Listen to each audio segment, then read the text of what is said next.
Imagine flying to the place of your dreams, only to have your journey stopped by rules you don't understand. You can't speak the language. You can't make sense of what's happening. All around you are voices, announcements, and signs, but they mean nothing. Now you're trapped, forced to follow rules you never agreed to. This is The Terminal, a story about patience, resilience, and the quiet strength it takes to survive when the world stops making sense. The story begins when Viktor Navorski arrives at JFK International Airport in New York. The terminal buzzes with thousands of travelers. Viktor stands in the immigration line, passport in hand. An immigration officer examines his documents, pauses, looks at Viktor, looks at the passport again. Viktor is taken to a private office. They ask if he knows anyone in New York. No, Mr. Navorski. Viktor struggles with English. Communication breaks down. The officer takes his ticket and passport. Viktor stays calm. Everything seems routine. Then they bring him to Frank Dixon, the director of Customs and Border Protection. Frank sits behind his desk. He delivers the news without emotion. While Viktor was in the air, a military coup broke out in his country. His visa is no longer valid. The Republic of Krakosia no longer exists. Krakosia! Krakosia! Viktor hears the name of his homeland. His expression shifts. Frank continues bluntly. No more Krakosia. New government. Revolution. Viktor looks confused. Frank leans forward. I cannot allow you to enter the United States at this time. We cannot allow you to enter the United States. We cannot allow you to go home either. Viktor must remain inside the International Transit Lounge. He cannot leave the terminal. Frank's final words land coldly. Welcome to the United States. Almost. An officer hands Viktor a food voucher, a calling card, and a pager. One rule. Don't leave the terminal. Viktor watches the news. Crisis in Krakosia. Gunfire. Explosions.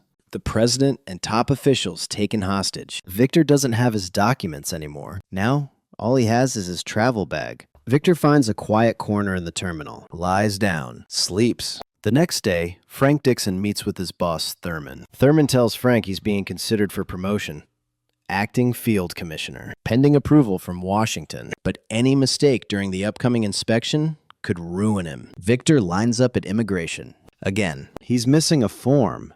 The stamp reads, unacceptable. He tries again the next day. Same result. The day after that, same stamp. From his office above, Frank watches. Viktor asks Gupta for help. Gupta refuses. Viktor now eats crackers and ketchup packets. Frank has a plan. Open the American doors for 5 minutes. He orders security to stand ready. The doors open. Viktor moves toward them. A woman rushes through first. Viktor looks at Frank. I wait. A woman slips on the floor. Amelia Warren, a flight attendant. Viktor rushes to help her up. Shows her where to get shoes. Viktor notices something. A woman returns luggage carts. Receives coins. A sign reads, return carts here for reward. Viktor does the same. Pushing carts. Collecting coins. Frank watches Viktor earn money one card at a time. Now Viktor can eat. Viktor learns English. Books. Television.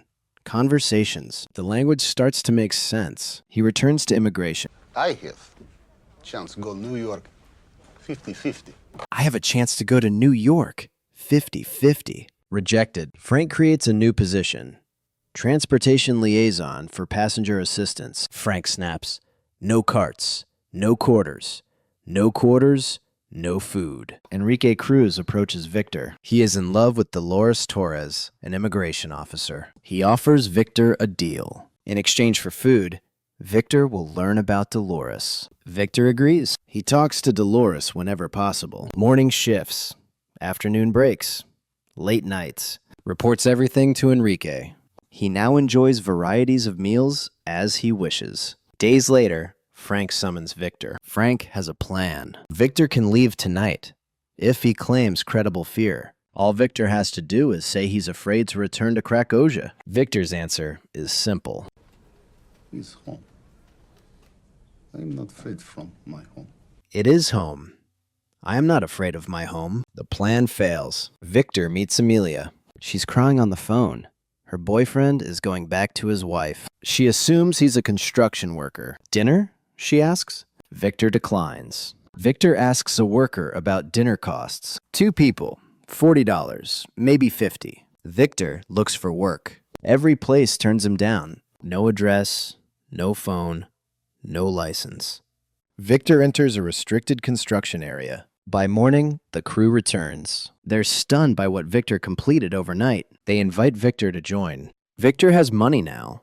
Amelia finds Victor. She apologizes. At a bookstore, she picks up a book about Napoleon. They talk about what made Napoleon strong. Amelia asks him to dinner. They plan lunch for tomorrow. Frank asks about Victor's earnings. Victor earns more than Frank. Frank calls the detention office, demands Victor to be transferred. Denied. Frank accepts the truth. Victor lives in the terminal. Days later, the airport prepares for special visitors. Frank spots a man carrying walnut seeds, opens one, drugs inside. The visitors watch. A situation develops upstairs. A man carrying medication. No English. Security can't understand him. Frank calls Victor. Victor interprets. The medicine is for his dying father. The man begs. The officers refuse. Victor changes his approach. The medicine is for goat. Frank points to the immigration form. That's where Victor got the idea. They question the man again. The man nods. Medicine for goat. Frank corners Victor. Victor's hand rests on a copier. It prints his fingerprints. Others watch Victor differently. That evening, Gupta spreads the story. The man with the pills, the clever interpreter, shows Victor's handprints. By morning, handprints cover the terminal. People greet him warmly, smile when he passes. Thurman pulls Frank aside. You can learn something from Victor. Victor gives Frank a sailfish photograph. What's in the can of peanuts? What's in the can of peanuts? Frank asks. A promise, Victor replies. Frank's expression hardens. If I stay, you stay. You will not step foot into New York. Victor leaves. That night, he and his friends plan a dinner date with Amelia, Gupta, Enrique, and Joe. They find out her schedule. Victor buys a suit. While waiting, Gupta talks about his past. He assaulted a police officer after years of harassment. If he returns home, prison waits. Later, Amelia arrives. The plan works. She bumps into Victor. They talk about Napoleon. Dinner is set up perfectly.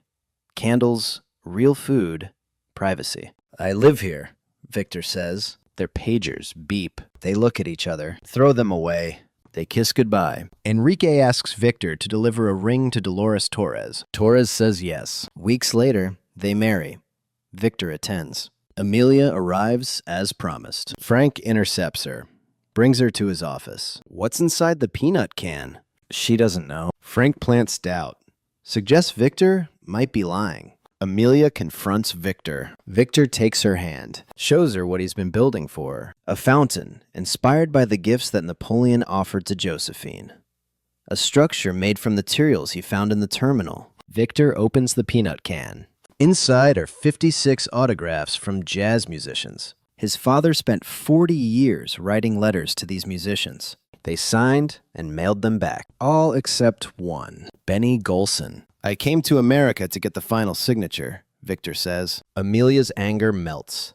They kiss. Days later, news breaks. The war is over. Krakosia has a new government, recognized by the United Nations.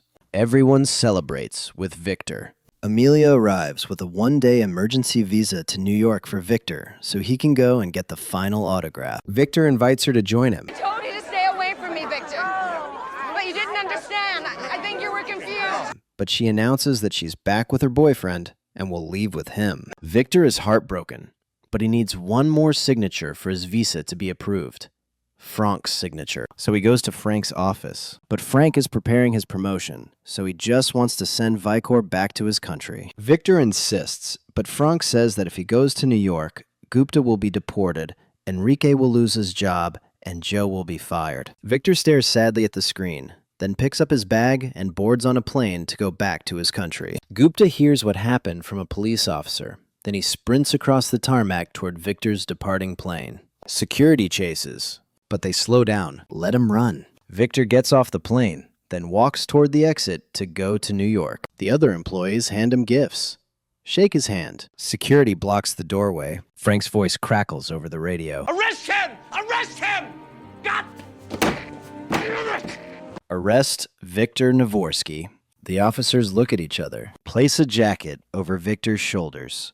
Step aside. Victor steps into the United States. He then takes a taxi to a jazz club in Midtown. Inside, Benny Golson plays saxophone on stage. Victor waits until the set ends. Approaches Benny backstage. Shows him the peanut can with 56 autographs. Explains his father's dream. Benny listens. Smiles. Signs the final photograph. Number 57. Complete. Victor thanks him. Outside, Victor climbs into a taxi. The driver asks where he's going. Victor looks out at the city lights. I am going home. I am going home. The promise he made to his father is now fulfilled. Victor crossed the world, lived in an airport for months, lost everything, but he never lost sight of why he came. Not for himself, for his father, for a promise. The terminal isn't about being stuck. It's about choosing to stay human when the world tries to make you a number. About keeping promises when no one would blame you for breaking them. About finding home in the most unlikely places. If you enjoyed this recap, leave a like. It helps more than you think. Subscribe for more incredible movie recaps. And comment below, what promise would you cross the world to keep? Thanks for watching.